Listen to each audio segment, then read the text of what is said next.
Professional football in America is a special game, a unique game. Played nowhere else on earth, it is a rare game. The men who play it make it so. The San Juan Islands offer America's last bastion against man-made pollution. Most of these pristine bays and channels are accessible only by seaplane or ferry, which excludes the hurried and worried of the world.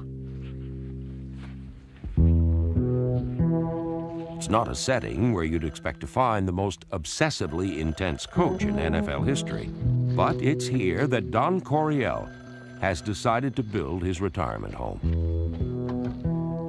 Hello? Hey, just fine, but you're too late, you know. We drank the wine and we ate the crab. You should have called a little sooner. In 1973, Don Coryell put the pressure squarely on NFL defenses when he was hired by the St. Louis Cardinals and brought along a passing fancy that had been years in the making. When he came to the Cardinals in '73 from San Diego State, he brought with him a passing game that the league had not seen before. And Don Coryell single-handedly opened up the National Football League. I would say half the teams in the league now are using either his passing game intact or a derivative of such. Don was a football genius. Cross off the post and underneath, and the other one is off the wide. You know what I mean? Our regular cross, if we call it, okay? And Don would always be yelling, throw it, throw it. I mean, it'd be 3rd down in inches or 4th down in inches, and he'd come running down to the huddle that we had, timeout, and he'd say, throw it, throw it. And say, okay, Don, okay, throw it, throw it. He wanted to throw it every down. In St. Louis, they called his wide open ways the cardiac cards. I'd say he has got to be in the top handful of coaches to ever coach, because he did it at every level. And he would go in and take programs that are totally down, turn them right around. And the amazing thing about him, and the lesson we can learn from this is, he was the most down-to-earth, no ego, extremely honest, but just tremendously intense. When he got ready for a game, as if he was going to play the game. And he projected that to the players. Don found a way to hate the other team before that ball was snapped. You hated them. Oh, there's no question. No question about there's some teams I hated. Yeah, I build up hatreds, real hatreds, against just a few. I like people for what they are, and I dislike them for what they are.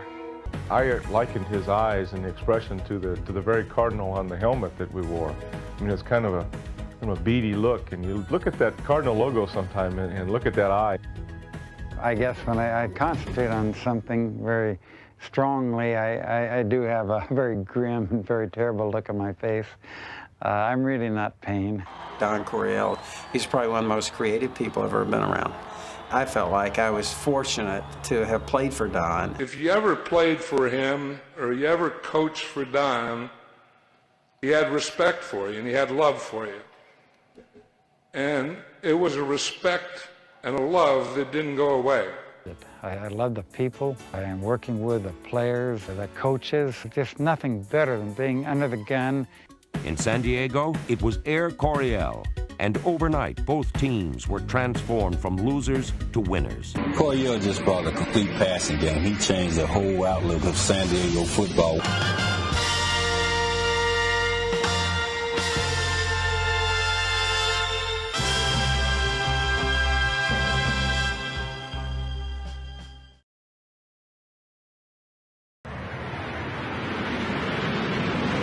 Ladies and gentlemen, on behalf of Air Coryell and your pilot, Dan Fouts, welcome to San Diego. Air Coryell once again represented the most prolific passing weapon in NFL history. Pro football's best way to fly. San Diego lived by the pass, and their opponents knew it. You better have a cocky, arrogant quarterback playing for you or you're in trouble, because those offensive linemen and those other guys in that huddle, if they see a milquetoast playing quarterback for them, they're not going to feel that confident themselves. Red ball! 11, that's okay. Because once we start scoring, no telling when we'll stop, huh? On white, ready? 10, 330! 330! quarterback. It's a world of clockwork timing and split-second decisions. It's keeping your head while those around you are trying to knock it off. If their offense was on the field, you didn't want to leave the room. If you would hold it, if you had to go to the bathroom, or you were hungry, or you wouldn't want to blink. Throws it in the end zone for Chandler. He's got it. Touchdown. Fires it long downfield. He's got Joyner. Touchdown. He was so good that when our coaches were teaching the younger players how to run routes, they would say, "Watch Charlie. That's how you run that route."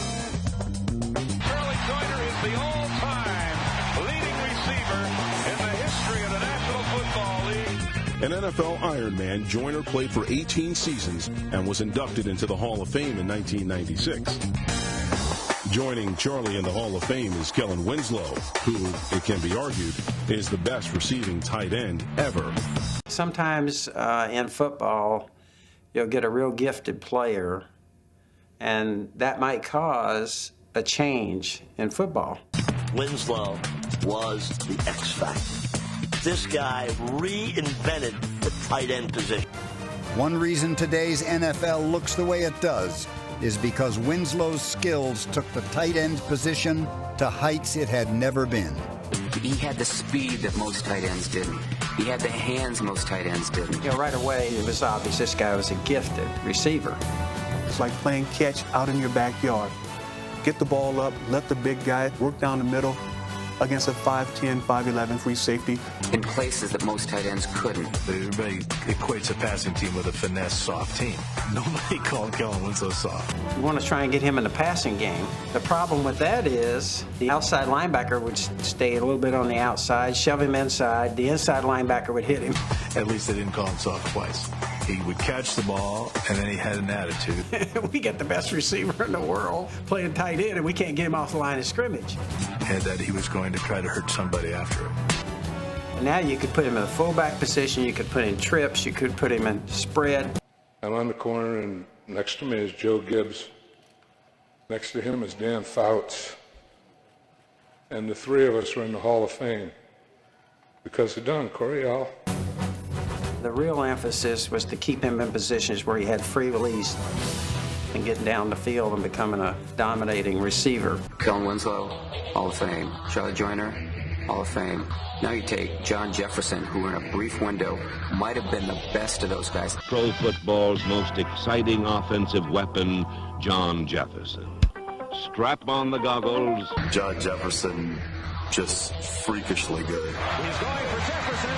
He's got it. John Jefferson, the wide receiver from Arizona State, was 78's #1 draft pick and was blessed with a kind of body control and agility that no coach could teach. So J.J. strapped on his goggles and proved that he could hold his own in the danger zone. Jefferson caught 56 passes and tied the all-time NFL record for touchdown catches by a rookie with 13.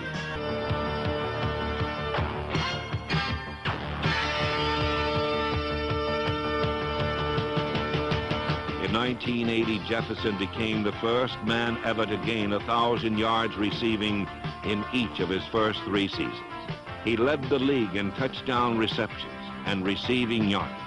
He was named All-Pro, and he made catches that must be considered state-of-the-art. I remember J.J. Jefferson being one of these guys that had a tremendous hunger for the ball. If he was going to be around it, he was going to get it. When he came in the National Football League, people said, put his name on the first ballot Hall of Fame. Kellen, a friend of mine told me that you felt like you were the best receiver Chargers ever had. I mean, I was the best receiver while we was there. Okay, so I left early. After a contentious contract dispute, Jefferson was traded to the Green Bay Packers and replaced with Wes Chandler. Wide receiver Wes Chandler. Wes was almost a clone of myself. In fact, he was probably faster. Of course, he drafted high. He could do a lot of other things I couldn't do. Jump ball! Chandler had the catch. How did he get it? Chandler became the first man ever to reach 1,000 receiving yards in just 8 games and averaged 129 yards a game, an NFL record. Wes Chandler, in 1982, if there hadn't been a strike, would have had 2,000 yards receiving. He might well have 1,000 yards in this shortened season. That's phenomenal. That's hard to believe. John Jefferson and Wes Chandler, in my opinion, believe it, are better than some of the wide receivers that are already in the Hall of Fame.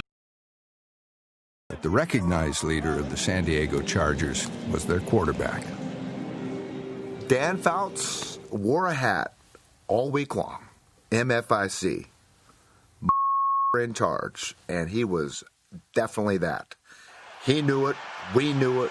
The smartest, toughest quarterback I have ever seen. 11, that's okay. 11. I really didn't make myself clear. I meant. Well, I think I understood you. Is that what you wanted? A touchdown? We were a better football team when Dan Fouts stepped in the huddle. No doubt about it. Everybody played harder because they didn't want to disappoint Dan. He expected perfection from everybody. And when you didn't do those things, he would tell you. Work the middle, True. Work the middle on that. Cut your split down, work the middle. Whether it was a running back for missing a blitz or not, being where they're supposed to be, whether it was a receiver. And Dan and I had our, little tips from time to time. Come on, run out of the brakes now. Lean it on. Run out of the brake. That's what I'm doing. You run out of the brake. I'm running out the brake. Tippy-toeing like a. You know, I can find another damn tight end. I will. And you're out of here. You're out of here. So when he would yell at me, sometimes I would yell back at him, but there was a mutual respect. There was never anything ill-intended about it. That moment of conflict made us a better unit. Good job, Kel. Way to fight in there for me, babe. Way to go, Jimmy. When Dan Fouts was in the huddle, we believed we could do anything.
We had never seen anything like it. We had never seen a team where the tight end was getting 1,000 yards. That team gave the town exactly what they wanted. The lights were just on full time with that offense. Who really kind of changed the shape of position was the tight end of the future back in the 1970s. He was the first real athlete. But 6'5", he's an inviting and talented target. Kellen Winslow's athleticism was on full display in the Epic in Miami. Never forget the Miami game. If you talk to anyone over 40 years old and you said Kellen Winslow's playoff game against the Miami Dolphins. Running to the right side, looks, throws downfield, caught by Winslow. Winslow was just unbelievable. We couldn't stop him. Out to Winslow, Winslow down to the 1 yard line. Is the greatest individual performance in any postseason game. I don't think you get a lot of argument. That may have been one of the greatest single performances by a player in NFL history. Badass. That game was badass. The Dolphin game stands as Winslow's signature moment. In the Epic in Miami, Winslow caught 13 passes for over 160 yards. In time over the middle, he's got his wingman, Winslow touchdown. Protection in time over the middle, he's got his wingman, Winslow touchdown. He was all over the field. Wherever you look, there was Kellen Winslow. They say that great receivers have soft hands. You couldn't hear it when you threw the ball, you know. It's NFL lore. Kellen Winslow is a football hero that night. And he was big. He was a big target. In the 1982 divisional playoffs, Winslow did it all. Kellen Winslow came back to try and help out Charlie Joyner. On top of having 13 receptions for 166 yards and 1 touchdown. Arguably, this game may perhaps be the greatest game ever played. Certainly, it is the greatest game played in a long, long time. For most of us, it's, you know, for Kellen, he'd suck that thing in. 41-38, it's a classic. It should never be forgotten. Of greater impact was his role in advancing the possibilities of the passing game. They go up 24-0 on the Miami Dolphins in the Orange Bowl. That's not points yet. No, but if they don't do something, it might get that way. You're always looking for Kellen Winslow. A gifted receiver and a guy who can block.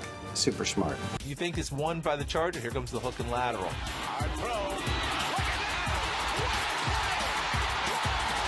He's definitely one of the best tight ends I've ever seen in my lifetime. Winslow finished with a game-saving blocked field goal, along with 13 catches for 166 yards. Winslow's total effort included his block of a potential game-winning field goal. The snap high, it's down, he kicked it, it is blocked. Great effort by Winslow. In the final seconds of the fourth quarter. He was even stopping field goals. I think that just raises that performance to an even higher level than it was. The effort left him drained and dehydrated. There were times in that game where it seemed like Winslow just couldn't even go on. His whole body turned to jelly. I was waiting for him to just ooze off the field. He was so tired that his teammates had to help him up. But he still blocked the field goal to send the game to overtime. Chargers win. The most compelling visual from that game, and we can still all see it. It's old school, man. It's old school football. Is Kellen Winslow at the end of that game walking off the field, almost being carried off the field. Looking in the end zone for Winslow.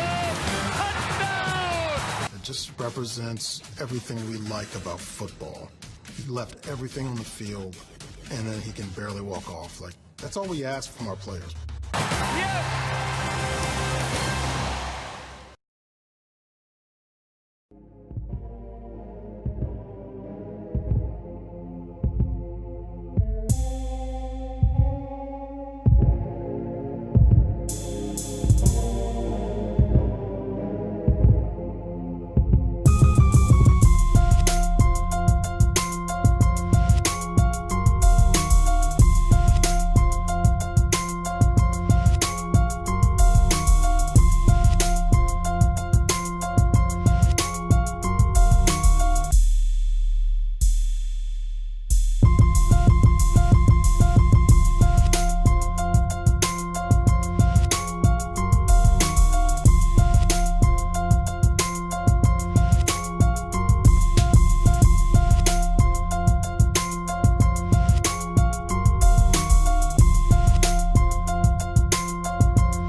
Okay, it's a 088 now, Gary. If you get pressed, run me a 7, okay?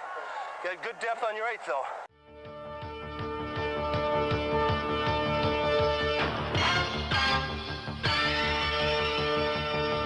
They're looking for somebody to be a little brash out there, to stick his tongue out at the defense and throw strikes.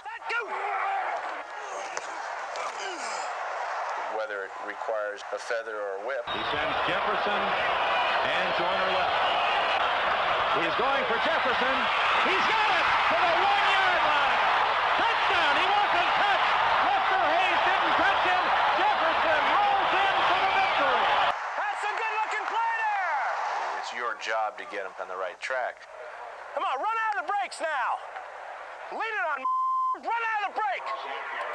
Well, it's when you get out on that field and you're in that pocket and all heck's breaking loose around you, you look down that field looking for a receiver that's open. And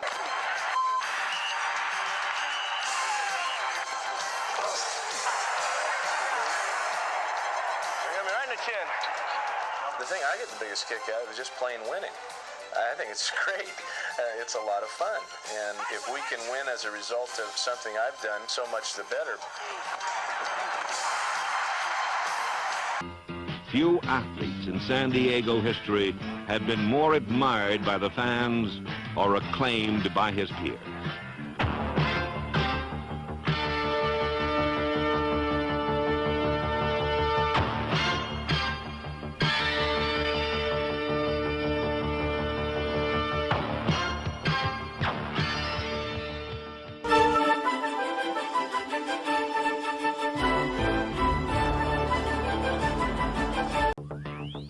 Charger power generates the most voltage in the passing game.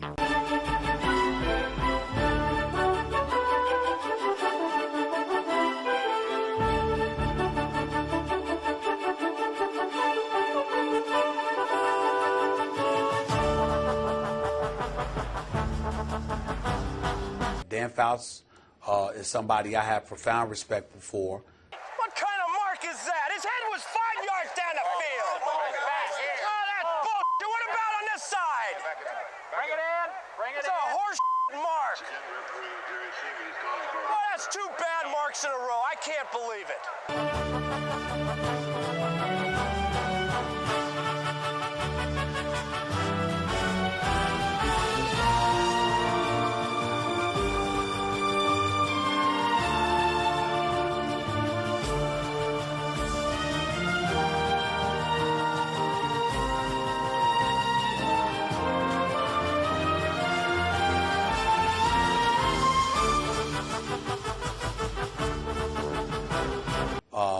What he was as a quarterback, what San Diego through the Coryell era was. When you're out on that football field, there are no coaches around. You're 11 men on an island, basically, facing another island of 11 angry men. So it's a unique situation, and that quarterback has to be in charge of it.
He said, Don Coryell was an assistant of mine, and he brought the I formation to USC, and he put it in, and he's really the father of the I formation.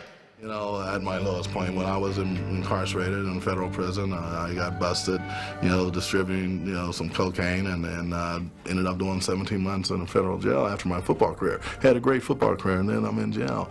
And during that 17 months, you really got a little bit of time to reflect. He told me everything that I needed to know about the I formation. Really was proud of was my ability to play ball. I didn't work at it a lot. I probably had the worst practice habits there ever were, but I knew I loved the game and I could perform.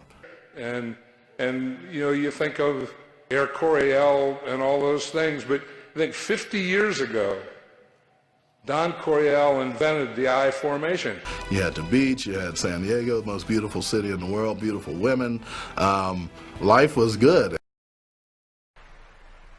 Looked at the DJ and said, may I? Blow and pow like 4th of July explosive. Lit it up like the 4th of July, live.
Damn it.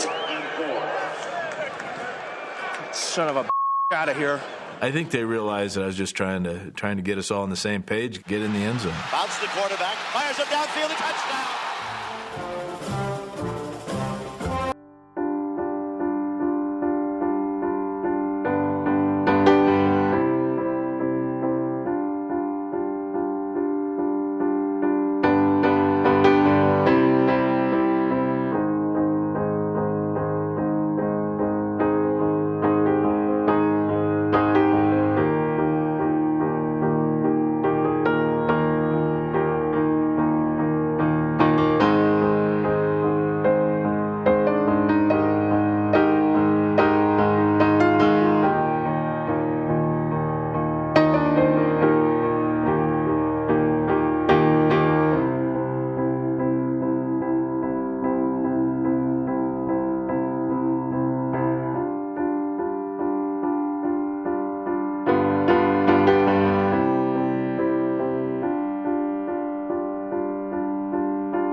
I feel a little bit embarrassed looking back on it and hearing these stories about what a tough mean SOB I might have been in the huddle at times.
The dream home of Don and Lisa Coryell is nearly complete, and it's just far enough away to put both the past and the future in proper perspective.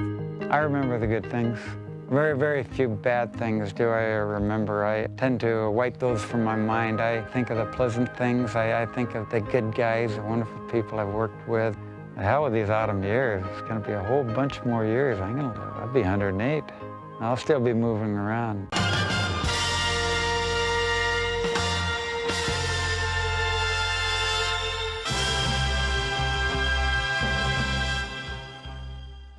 I greatly respect and appreciate it with him, Charlie Joyner, Chuck Muncie, Kellen Winslow Sr., Dan Fouts, and that offense in San Diego was incredibly, incredibly special.